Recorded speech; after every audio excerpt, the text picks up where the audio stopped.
মাতাজি আপনি বসুন। ডাকছেন মাতাজিকে দু কথা বলবার জন্য আমরা সবাইকে অংশগ্রহণ করতে বলেছি, করতে পেরেছি, এইটা আমাদের পরম সৌভাগ্য।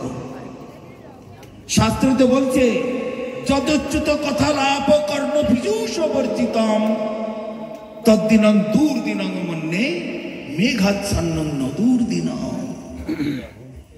যেদিন ভগবানের কথা, গুরু গৌরাঙ্গের কথা, রাধা গোবিন্দের কথা, রাধা মাধবের কথা আমাদের কর্ণকুহরে প্রবেশ করে না, সেই দিনটাই হচ্ছে দুর্দিন।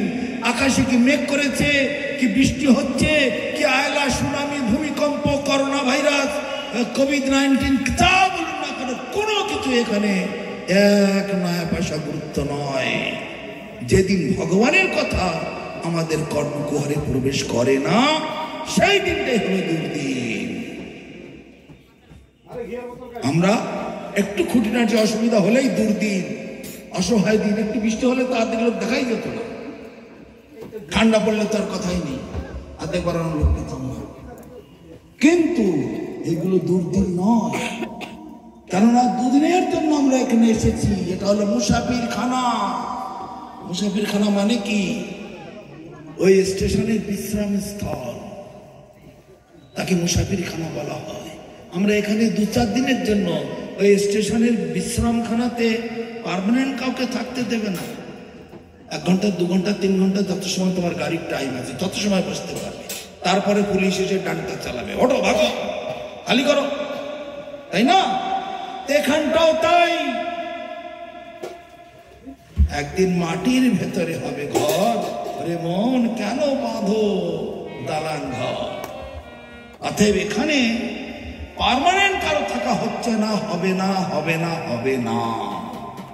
এই কথাটা মনে প্রাণে বিশ্বাস করতে হবে এবং সেইভাবে আমাদেরকে এগিয়ে চলতে হবে।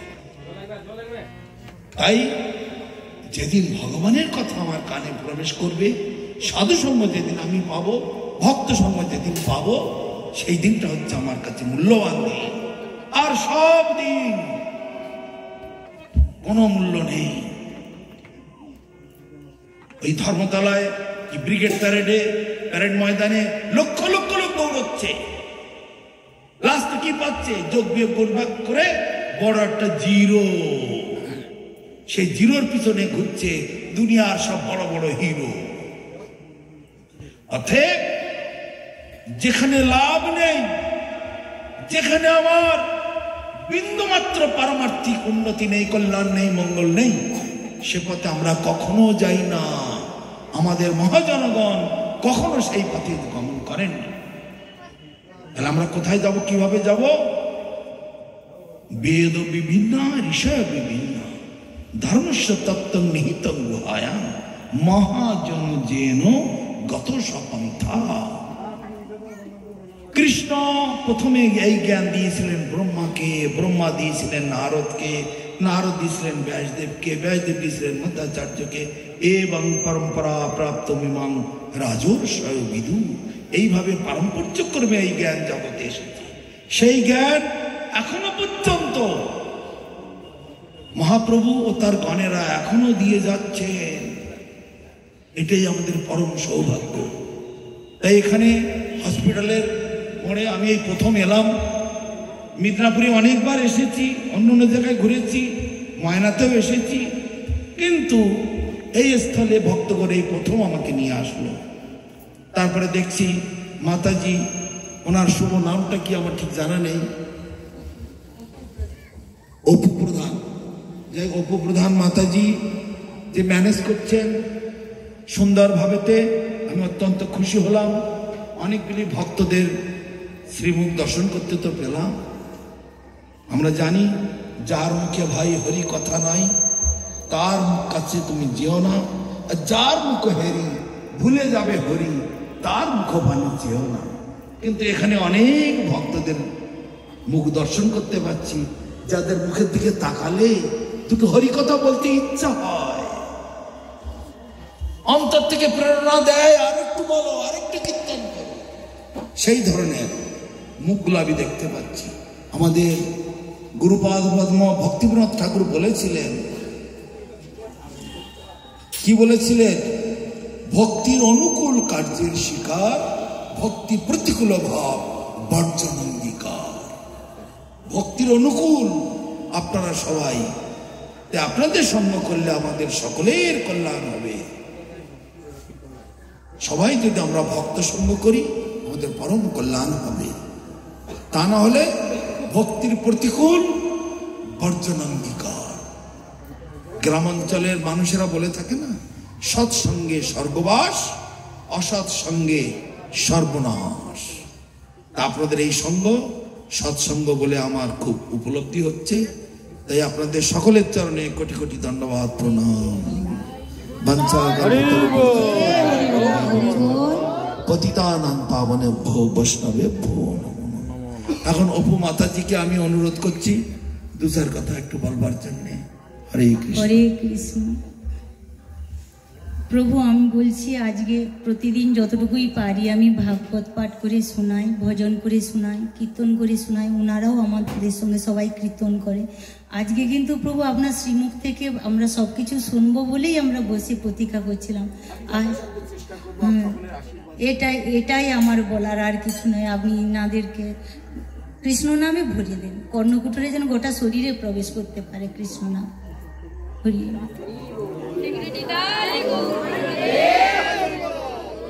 হরি।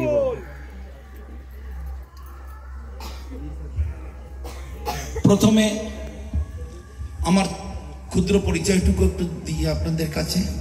আমার নাম হচ্ছে ত্রিদণ্ডী স্বামী শ্রী ভক্তি অমল পরমহংস দেব গোস্বামী মহারাজ।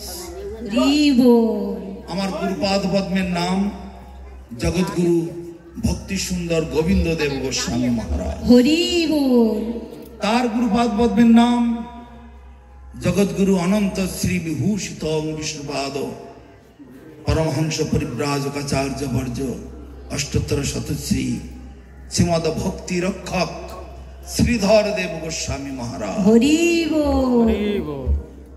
আর তাঁর সতীর্থ তথা অতি প্রিয় বন্ধু তিনি ছিলেন এসি ভক্তি বেদান্ত স্বামী মহারাজ, যাকে আপনারা সবাই প্রভুপাদ বলে জানেন।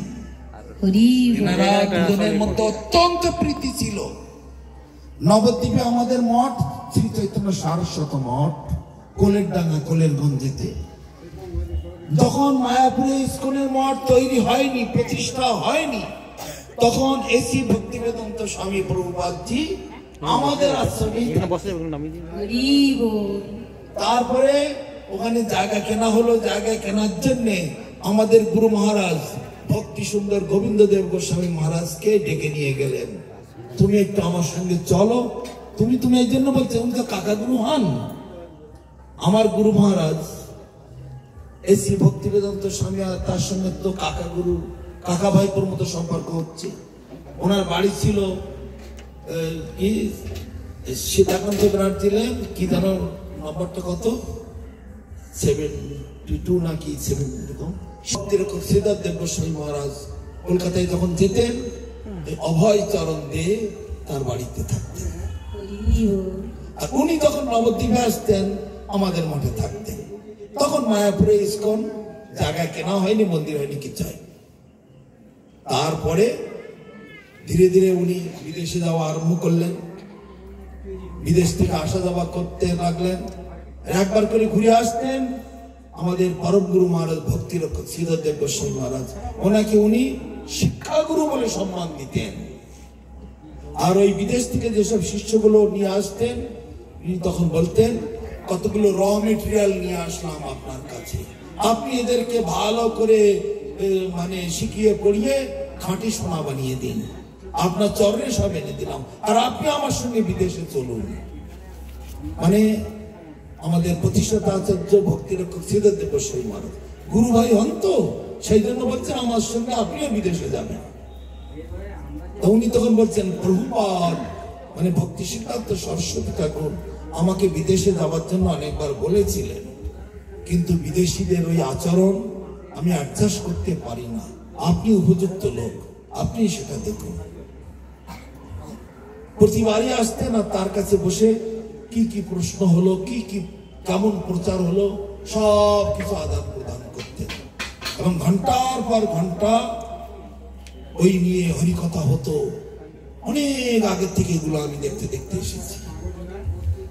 এইভাবেতে কিছুদিন পরে জায়গা কেনা হয়ে গেল, মন্দির প্রতিষ্ঠার সময় আসলো, প্রতিষ্ঠার জন্য আবার চাই শ্রীধর মহারাজকে নিয়ে আসো। ভক্তিরক্ষক শ্রীধর দেব গোস্বামী মহারাজ কে আগে আসতে হবে, উনি আমার মঠ উদ্ঘাটন করবেন। তখন আমাদের গুরু মহারাজ তার গুরুদেবের সঙ্গে আছেন। উনি বলছেন, উনি তো হচ্ছেন এসি ভক্তি বেদান্ত, তাকেও গুরু মানতেন, শ্রীধর মহারাজকেও গুরু মানতেন, দুইজন গুরু। বাবার ভাই কাকা, কাকা গুরু আর বাবা গুরু, এই তো এরকম সম্পর্ক। তা ওখানে গেলেন, মায়াপুরীতে যাবার সঙ্গে সঙ্গে হরিবল দিলেন, ওনার নামে জয়ধ্বনি দিলেন, দিয়ে সব কাজ শুরু করে দিলেন। তো আমাদের গুরু মহারাজ মানে ভক্তি সুন্দর গোবিন্দদেব গোস্বামী মহারাজ, তিনি অভয় বাবু, তখন অভয় বাবু নাম ছিল, অভয় বাবু বলতেন যে প্রভু আপনার কাছে একটা কথা জিজ্ঞাসা করবো। হ্যাঁ করুন। আজকে বিরাট দিন, বিশেষ দিন, মন্দির উদ্বোধনের দিন, কই কোন সেরকম কোন সিস্টেম দেখছি না।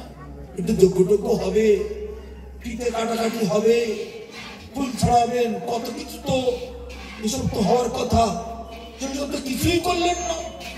এখনই খাওয়া দাওয়া আরম্ভ করে দিচ্ছেন, কি হলো? তখন উনি বলছেন, গোবিন্দ তুমি তো এখন বাচ্চা ছেলে। শ্রীধর মহারাজ উনি আমার গুরু, প্রভুপাদ মানে ভক্তি সিদ্ধান্ত সরস্বতী ঠাকুর, ওনার শ্রীমুখ থেকে শ্রীরূপ মঞ্জরি পদ সেই মোর সম্পদ, সেই মোর ভজন পূজন, এই গীতি শুনতে শুনতে অন্তর্ধান হয়েছিলেন। এবং উনি ইশারা করে দেখিয়ে দিয়ে গেলেন, এই হলো আমার সম্প্রদায়ের ধারক বাহক রক্ষক আচার্য, আমার ভক্তি ভান্ডারের ভান্ডারী। তো তার কাছে তিনি সামনে থাকতে আমি আবার ফিতে কাটবো, ফুল ছিলাবো, যজ্ঞ কর্মী সব আশা করতে কেন? শ্রীধর মহারাজ আমার মঠে পদার্পণ করেছেন, মঠ উদ্বোধন হয়ে গেল, বাস। আবার কি বিশেষ কোন বৈষ্ণব, বরং ভক্ত যখন বাড়িতে পদার্পণ করেন, বাড়িটাই বৈকুণ্ঠ ধাম হয়ে যায়। তাই গৌর প্রেমানন্দে হরি বল। তাই সেই গুরুদেব আমার শিক্ষাগুরু, যদিও তবু আমি শিক্ষাগুরু ভাবি না, গুরু বলেই ভাবি। যেহেতু প্রভুপাদ তার মুখ থেকে শ্রীরূপ মঞ্জরি পদ সেই মোর সম্পদ, প্রভুপাদ তখন প্রণাম করছেন, জয় শ্রীধর মহারাজ, জয় রূপ গোস্বামী, জয় রূপ মঞ্জরি, জয় মহাপ্রভু, এরকম প্রণাম করতে করতে 24 ঘন্টার মধ্যে উনি দেহ ত্যাগ করেছিলেন। সবাই বুঝতে পারলেন সমগ্র রূপানন্দ সম্প্রদায়ের ধারক বাহক রক্ষক আচার্য রূপে এই শ্রীধর মহারাজকে প্রতিষ্ঠা করে দিয়ে গেলেন, সকলকে দেখিয়ে দিয়ে গেলেন। তো সেই শ্রীধর মহারাজ যখন পদার্পণ করেছেন, আমার আর কোনো বিধি নিষেধের কোনো দরকার নেই, আমার মন্দির উদ্বোধন হয়ে গেল। তাহলে কতখানি সম্মান, কতখানি প্রীতি, কতখানি সুসিদ্ধান্ত। মহাপ্রভু যে কথাটি বলেছেন, বৃন্দাবনে যাইবে না রহিবে চিরকাল, আর গোবর্ধনে চড়িয়া না দেখিবে গোপাল। কেউ যদি গোবর্ধনের উপরে চড়ে গোপাল কোথায় দেখতে চায়, সেটা কি ঠিক হবে? গিরি গোবর্ধন নিজেই তো গোপাল, আর গোপালের কাঁধে চড়ে আবার গোপাল দেখে কেউ? তা স্বয়ং মহাভাগবত, মহাবৈষ্ণব, মহাজন পদার্পণ করেছেন, আমার আর উদ্বোধনের বাকি কোথায় থাকলো? এইসব ফর্মালিটি, যজ্ঞ করা, ফুল চেটানো, ফিতে কাটা, শাক বাজানো, এইসব ফর্মালিটির কোনো দরকার নেই, সময় অপচয় করা। এখন শ্রীধর মহারাজ এসেছেন, দু চারটি হরিকথা ভালো করে শোনো সবাই, আর প্রসাদ সেবা করো, আমার মঠ উদ্বোধন হয়ে গেছে। এইরকম ভাবে তিনি উত্তর দিয়েছিলেন। সেরকম ছবি সেই মায়াপুরে সেই ছবি টবি এখনো সব বাঁধানো রয়েছে, দীর্ঘদিনের ঘটনা। আর আমাদের পরম গুরু মহারাজ ভক্তি রক্ষক শ্রীধর গোস্বামী মহারাজের অপ্রকটের পর, উনি অপ্রকট হয়েছিলেন 1988-তে, আর এসি ভক্তিবেদান্ত স্বামী মহারাজ উনি অপ্রকট হয়েছিলেন 1976। সেই সময় আমি আবার বৃন্দাবনে ছিলাম। বৃন্দাবনে কৃষ্ণ বলরাম মন্দির আছে, সেখানটা আমি ছিলাম, কিন্তু খুব রেস্ট্রিকশন, উপরে যেতে দেওয়া হতো না কাউকে, নিচের থেকেই তাকে ধন্যবাদ করতাম। আর আমি প্রথম নতুন তখন কিছুই জানি না, বুঝি না,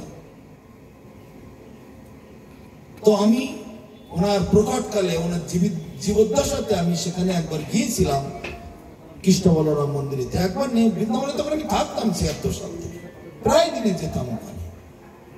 এই একটা জিনিসের লোভ ছিল, ওই 2 টাকা দিলে 1 পাতা 1 দোনা পরমান্ন, তার মাঝখানে একটা রসগোল্লা, এইটা সহ 2 টাকা নিত, আর খিচুড়ি ফ্রি। এইটা খেতে খুব ভালো লাগতো, ঠাকুরের বিগ্রহ অতি সুন্দর লাগতো, এই জন্য ওখানে যেতাম, প্রায় দিনে যেতাম। তারপর হঠাৎ একদিন শুনলাম উনি অপ্রকট হয়ে গেছেন। তো উনি তখন বিদেশে ছিলেন, ওখান থেকে চিঠি লিখেছেন শ্রীধর মহারাজের কাছে, আমাদের গুরু মহারাজের কাছে চিঠি লিখেছেন, লিখে বলছেন তুমি তোমার গুরু মহারাজকে, মানে আমার শিক্ষা গুরু শ্রীধর মহারাজকে জিজ্ঞাসা করো, আমার খুব ইচ্ছা আমি বৃন্দাবনে দেহ ত্যাগ করতে চাই। শ্রীধর মহারাজ তখন বলছেন চিঠি লেখো, ওনাকে চিঠি লিখে দাও। আপনি প্রভুপাদ, মানে তখন ভক্তি সিদ্ধান্ত সরস্বতী ঠাকুরকে প্রভুপাদ বলা হতো। তো প্রভুপাদ তিনি আপনাকে বিদেশে প্রচার করার আদেশ করেছেন, আপনি ব্যাপকভাবে প্রচার করছেন, আপনি প্রভুপাদকে সন্তুষ্ট করছেন, প্রভুপাদের সব থেকে বড় সেবা আপনি করছেন। অতএব আপনি যেখানে দেহত্যাগ করবেন বৃন্দাবন সেখানে চলে যাবে, আপনাকে বৃন্দাবনের জন্য চিন্তা করতে হবে না। সিদ্ধান্ত একেই বলা হয়, আপনি যেখানে দেহত্যাগ করবেন, আমেরিকা, ইংল্যান্ড, রাশিয়া, জার্মানি, যেখানেই হোক, এই বৃন্দাবন সেখানে চলে যাবে। আপনাকে বৃন্দাবনে আসতে হবে না, সেবা ছেড়ে দিয়ে বৃন্দাবনে আসতে হবে না, এই হচ্ছে সিদ্ধান্ত। যেখানে বৈষ্ণবগণ সে স্থান বৃন্দাবন, এখানে আপনারা যদি হরিভজন করেন, ওই বৃন্দাবন এখানেই প্রকটিত হয়ে যাবে। এই কিছুদিন পরে রাস পূর্ণিমা আসছে, নবদ্বীপেতে ব্যাপক তামসিক ভাবে সব রাস পূর্ণিমা পালন করা হয়, কিন্তু এইগুলো ভাগবতের নিয়ম নয়। রাস পূর্ণিমা সংকীর্তনের যজ্ঞে রাস রসাবধি, সংকীর্তন যজ্ঞের মাধ্যমে রাস লীলা প্রকটিত হয়ে থাকে। হরিনাম সংকীর্তন, যেখানে হরিনাম করলে পদ্মফুল যেমন ধীরে ধীরে বেলা উদয়, সূর্য উদয় হতে হতে আস্তে আস্তে আস্তে আস্তে যেমন প্রস্ফুটিত হতে থাকে, সংকীর্তন যখন আপনারা করবেন সেরকম ভাবে রাসও সেখানে প্রকটিত হয়ে যাবে। রাসের জন্য বিভিন্ন রকমের মূর্তি করে ওই নবদ্বীপের ওই সকল নিয়মগুলো কখনো রাসের নিয়ম নয়। তাই যাই হোক, উনি ওই কথাই বলেছিলেন, আপনি যেখানে দেহত্যাগ করবেন বৃন্দাবন সেখানে চলে যাবে। কত বড় কথা, কত বড় সিদ্ধান্ত। তা ভগবান অন্তর্যামী, ভক্তের অন্তরের কথা জানেন। শেষ মুহূর্তে প্রচার করে ঘুরে আসলেন, দেহের যখন শরীরের অন্তিম অবস্থাতে বৃন্দাবন ধামেতেই উনি দেহত্যাগ করতে পেরেছিলেন। ভগবান ভক্তের অন্তরের কথা মনে প্রাণে সব জানেন, অনেক সব কথা, অনেক সব লীলা খেলা সব রয়েছে। অনেক ভক্তগণ উনি যখন বিদেশ থেকে প্রচার করে আসতেন, প্রথমের দিককার কথা, উনি মেলেচ্ছদের সঙ্গে ঘুরেছেন, মেলেচ্ছদের ঘরে থেকেছেন, মেলেচ্ছদের সঙ্গে এক টেবিলে বসে খেয়েছেন। উনি যমন মেলেচ্ছ হয়ে গেছেন, ওনার সঙ্গে আমরা করবো না, ওনার হাতে খাবো না, হ্যান স্যান অনেক কিছু হতো এখানকার স্থানীয় বৈষ্ণবদের। আর একটু নিন্দামন্দ করার মতো ভঙ্গি হতো, কিন্তু তখন শ্রীধর মহারাজ বলতেন, উনি অভয় বাবু মানে এসি ভক্তিবেদান্ত স্বামী মহারাজ, উনি প্রভুপাদ মানে ভক্তি সিদ্ধান্ত সরস্বতী গোস্বামী ঠাকুরের স্বপ্ন পূরণ করছেন, ইচ্ছা পূরণ করছেন। এই ইচ্ছা মহাপ্রভুর ছিল, পৃথিবীতে যত আছে নগরাদি গ্রাম সর্বত্র প্রচার হইবে মোর নাম। সেই ইচ্ছা উনি পূরণ করছেন। আর উনি কত বড় সেবা করছেন। অতএব উনি জয় ঢাক পেটাচ্ছেন সারা পৃথিবীতে। তোমরা নিন্দা মন্দা না করে যদি মঙ্গল চাও, তার পেছনে পেছনে কাশিটা যদি পেটাও, তাতেই তোমাদের কল্যাণ হবে। হরি বল। দেখুন কত বড় কথা, কত বড় উত্তর দিলেন। এই ভক্তিবেদান্ত স্বামী তো জয় ঢাক পেটাচ্ছেন। তোমরা যদি কাশি পেটাতে পারো তার পেছনে পেছনে, তাতেও তোমাদের কল্যাণ হবে, মঙ্গল হবে। কাহারে না করে নিন্দা কৃষ্ণ কৃষ্ণ বলে, অজেয় চৈতন্য সেই জিনিবে কহেলে। অতএব সব নিন্দা মন্দার তাহলে তোমরা যেও না। এতখানি দুজনের মধ্যে প্রীতি ছিল এবং ভালোবাসা ছিল। আমরা অনেকবার শুনেছি, জেনেছি সব। যাই হোক, অনন্ত কথা। সমুদ্রের একটা বিন্দু হলাম আমরা। বিন্দু কখনো সিন্ধুকে পরিমাপ করতে পারে না। আমাদের গুরুবর্গ সমুদ্রের তুল্য। আমাদের পরমগুরু মহারাজের একটা ছোট্ট শ্লোক, কবিতার অংশ, দুটো লাইন মনে পড়ে। কি গাইব প্রভু মহিমা তোমার, আবৃত চেতন অবিদ্যা জালে। তোমার মহিমা জানে মুক্ত কুল, তব যশগান এই গোলক মণ্ডলে। হে প্রভু, হে গুরুদেব, তোমার মহিমা কি করে জানবো? গুরুকে ভগবান বলছেন, আচার্যাং মাং বিজানেন না অবমন্যেত করিঞ্চিত ন মর্ত্যবুদ্ধা শ্রূয়েত সর্বদেবময় গুরু। গুরুকে সাক্ষাৎ ভগবান, তিনি গুরু রূপে জগতে আসেন। তাকে মনুষ্য বুদ্ধি করা যায় না। গুরু সু নরমতি যশোর নারকী সব। গুরুদেবকে যদি কেউ মনুষ্য বুদ্ধি করে, তাহলে তার নরক গতি হয়। আমরা সকালবেলার কীর্তনে কি গাই? সংসার দাবানল, এই যে গানটা আমরা গাই, বলছে সাক্ষাৎ হরিতেন সমস্ত শাস্ত্রই রুদ্ধস্ততা ভাবতে বৈশ্বদেবী, কিন্তু প্রভর্য প্রিয় এবতস্য বন্দে গুরু শ্রী চরণার বিন্দ। যস্য প্রসাদাৎ নগতি কুতপি। যস্য, যার প্রসাদ ছাড়া অন্য গতি নাই। প্রসাদ মানে কৃপা। যার কৃপাই আমার একমাত্র ভরসা, আর যার কৃপা ছাড়া অন্য কোন রাস্তা আমার খোলা নেই। সেই গুরুচরণে আমি বারংবার প্রণাম করি, ধন্যবাদ প্রণাম করি। চৈতন্য চরিতামৃতে কবিরাজ গোস্বামী লিখেছেন, গুরুপাদ পদ্মে রহে যার ভক্তি, গুরুপাদ পদ্মে রহে যার নিষ্ঠা ভক্তি, সংসার তারিতে সেই ধরে মহাশক্তি। জয় গুরুদেব কি জয়। গুরুদেব কি জয়। ভক্তি তার তত কৃষ্ণ ভক্তি। ভক্তি সিদ্ধান্ত সরস্বতী গোস্বামী প্রভুপাদ কি বলতেন? কার কত বড় কৃষ্ণ ভক্তি আছে বোঝা যাবে। যেমন কোন ছেলে ফার্স্ট বয়, কোন ছেলে সেকেন্ড বয়, থার্ড বয়, কিভাবে চেনা যায়? স্কুলের পরীক্ষার পরে যে নম্বর দেখে চেনা যায় কে কত নম্বর পেয়েছে। তাই এখানে ভক্তদের মধ্যে কার কত গুরু ভক্তি আছে, এটাই হচ্ছে বিচার্য বিষয়। তাই প্রভুপাদ বলতেন, যার যত গুরু ভক্তি তার তত কৃষ্ণ ভক্তি। গুরু ভক্তির ডিগ্রির উপরে কৃষ্ণ ভক্তি বিচার করা হয়। অতএব এখানে আমরা গুরু ভক্তি, গুরু পূজা, গুরু সেবা, গুরু আনুগত্য, এইটাই আমরা করব। শ্রীমদ্ ভাগবতে বলছে, নির্দেহ মাধ্যম সুলভম ফলবম গুরু কর্ণধারম মায়ানুকূলেন নবস্যতিরিতাং পুমান ভবাব্দি নতরে সাত্মহা। আমাদের এই মনুষ্য শরীরটা একটা নৌকোর মতো। নৌকো যেমন জলে ভাসে, সমুদ্রেতে, নদীতে থাকে, এই ভব সমুদ্র, এই ভব সমুদ্রেতে আমাদের এই দেহরূপী নৌকোটি ভাসছে। নৌকো যাত্রীকে আমি, মানে আমার আত্মা। নৌকোর মাঝিকে গুরু কর্ণধারম। গুরু হচ্ছে নৌকোর মাঝি। নৌকোটা কে ঠেলে নিয়ে যাবে?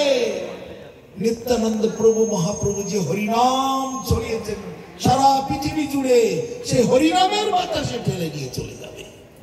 শুধু আমি গুরুদেবের আজ্ঞা মতো সেই নৌকোতে থাকবো, গুরুদেবের আদেশ মতো দিন যাপন করব। ভজিতে ভজিতে সময় আসিলে এ দেহ ছাড়িয়া দেবে। কটা দিন দেখতে দেখতে ভুলিয়ে যাবে। তাই যে ব্যক্তি এই সুবর্ণ সুযোগ হাতে পেয়েও গ্রহণ করল না, সে আত্মঘাতী, তার মানে আত্মহত্যা করলো। আপনারা আত্মহত্যা সম্পর্কে অনেক কথা শুনেছেন। জগতে আত্মহত্যা হচ্ছে দুই রকমের।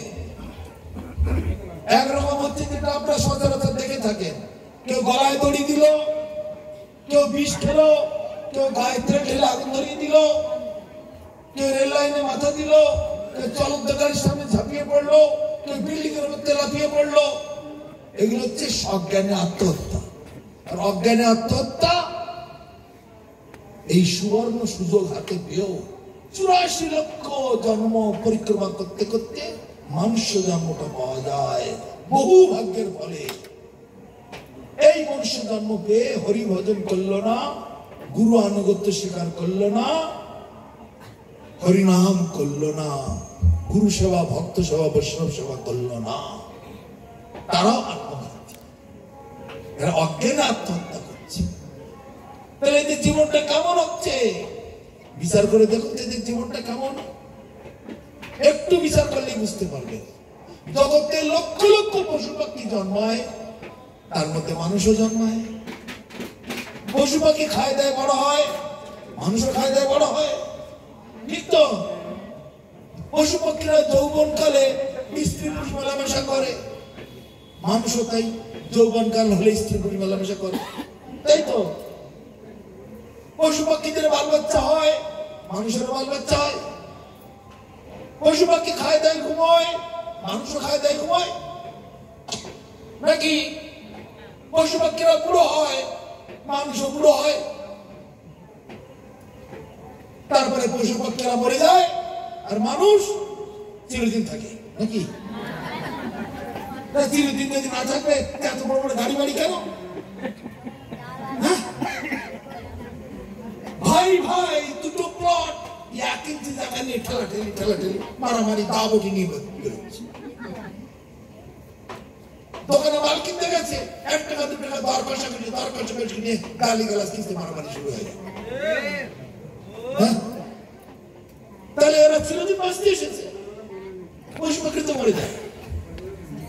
তাহলে আমার জীবন যদি পশু সম হয়, দুর্লভ মনুষ্য জন্ম কেন তবে কয় দুর্লভ, যা সহজে লাভ করা যায় না। দুর্লভ মনুষ্য জন্ম লোভিয়া সংসারে, কৃষ্ণ না ভজিলে দুঃখ কহিব কাহারে। সংসার সংসার করে মিশে গেল কাল, লাভ না হইল কিছু ঘটিল জঞ্জাল। কারা বুঝতে পারছে লাভ হলো না, জঞ্জাল। সারা জীবন সংসার করে খানিকটা জঞ্জাল তৈরি করলাম, এটা কারা ভাবতে পারে? যাদের নতুন নতুন বয়স সংসার করছে তারা এখন বুঝতে পারছে না। যাদের চুল পেকে গেছে, বুড়ো টুড়ো হয়েছে, বৌমাদের গালাগালি, ছেলে পুলে লাঠি যেটা খেয়ে খেয়ে বেশ একটুখানি গায়েটাই ব্যথা হয়েছে, তারা বুঝতে পারছে যে হ্যাঁ একদিন ধরে সংসার করে কিচ্ছু হলো না, কতগুলো জঞ্জাল তৈরি করলাম। তাই কিনা বলো দেখি? প্রত্যেকের ক্ষেত্রে ওইটা হবে। অতএব সময় থাকতে মহাপ্রভু বলছেন জীব জাগো, জীব জাগো, জেগে উঠতে বলছে।